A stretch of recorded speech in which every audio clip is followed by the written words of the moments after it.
खारी शेंगदाणे घरच्या घरी कसे बनवायचे बघा. या ठिकाणी मी शेंगदाणे घेतले आहे. या ठिकाणी एका बाउलमध्ये पाणी छान कडक उकळतं गरम झाल्यानंतर त्यात शेंगदाणे टाकलेले आहे. हे शेंगदाणे 15 ते 20 मिनटं छान पाण्यामध्ये मंद आचेवर शिजू द्यायचे. हे छान शिजल्यानंतर आता आपण त्यांना एका कपड्यावरती वाळत टाकणार आहोत. हे वाळत टाकायला 5 ते 6 तास हे छान पंख्याच्या खालीच वाळवायचे आहे. आता एका कढईमध्ये छान मीठ घेतलेलं आहे. मीठ हे जास्त घ्यायचं नाही. मीठ जास्तीत जास्त 4 ते 5 चमचे पोहे खायचे एवढंच घ्यायचं व त्यामध्ये पाणी टाकायचं. पाणी टाकल्यानंतर हे छान हलवून घ्यायचं व गॅस हा मंद आचेवरच ठेवायचा.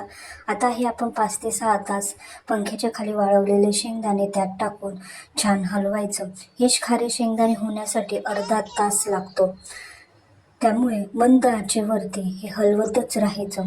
तुम्ही जर माझ्या चॅनलवर नवीन असाल तर माझ्या चॅनलला सबस्क्राईब करायला विसरू नका व बेल आयकॉन दाबायला विसरू नका, जेणेकरून जे नवनवीन व्हिडिओ मी माझ्या चॅनलवर टाकणार आहे ते तुम्हाला सर्वप्रथम बघायला मिळेल. या पद्धतीने छान हलवून घेतलेलं आपण बघू शकता आपल्या शेंगदाण्याचे 2 भाग हे होत आहेत व आपले खारे शेंगदाणे हे रेडी होत आहेत.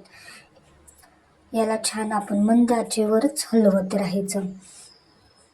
मोठ्या गॅसवर जर तुम्ही हलवले तर शेंगदाणे हे करपण्याची भीती जास्त असते व आपल्या खाऱ्या शेंगदाण्याची चव देखील बिघडते.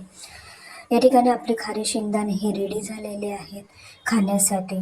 Thank you so much.